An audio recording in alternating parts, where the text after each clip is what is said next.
une famille marquée par le cinéma. Depuis plus de 50 ans désormais, la famille Rassam Berry transforme tout ce qu'elle touche en or.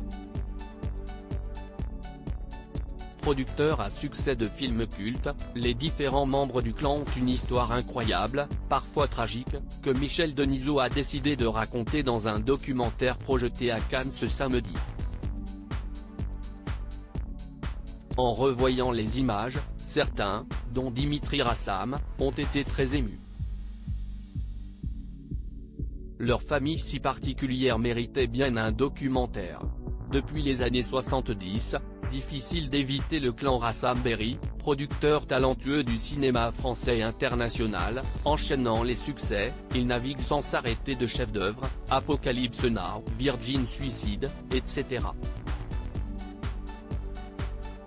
Au plus gros succès du box-office de ces dernières années, Le Prénom, Bienvenue chez les Ch'tis, etc.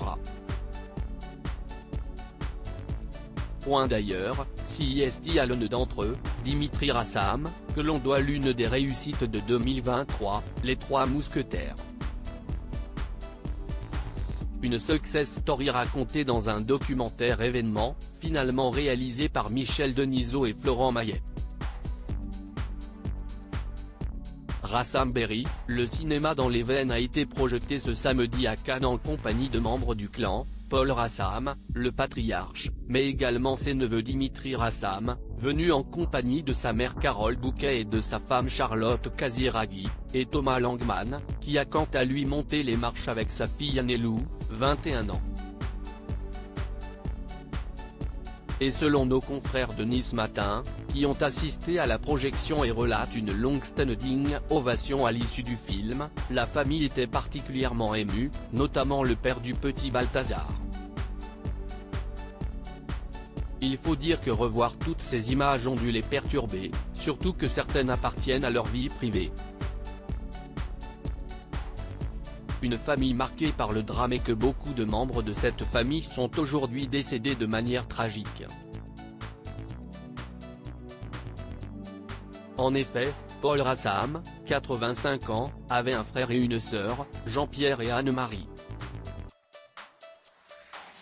Le premier, père de Dimitri Rassam avec l'actrice Carole Bouquet, est brutalement décédé à 43 ans en 1985 après de lourds problèmes d'addiction.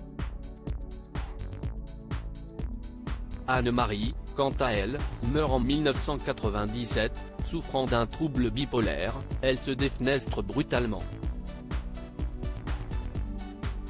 Un geste que fera également son fils, Julien en 1998, à 29 ans et devant sa petite amie de l'époque, Marion Cotillard.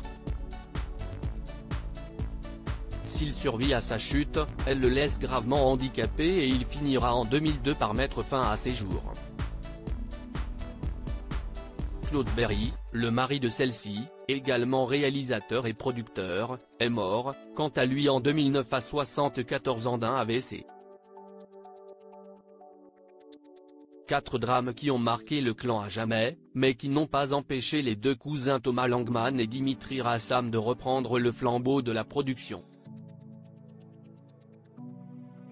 S'ils ne se sont pas exprimés à l'issue de la projection, Paul Rassam, d'ordinaire bien plus discret qu'eux, n'a pu s'empêcher de faire part de son émotion. Ce n'est jamais facile de voir sa vie défiler, d'évoquer ma sœur, mon frère, Claude et les autres qui ont disparu. Mais le patriarche est habitué aux caprices du sort et tient sa devise, ne lâchez jamais. On prend des coups, on les rend mais on ne se rend pas.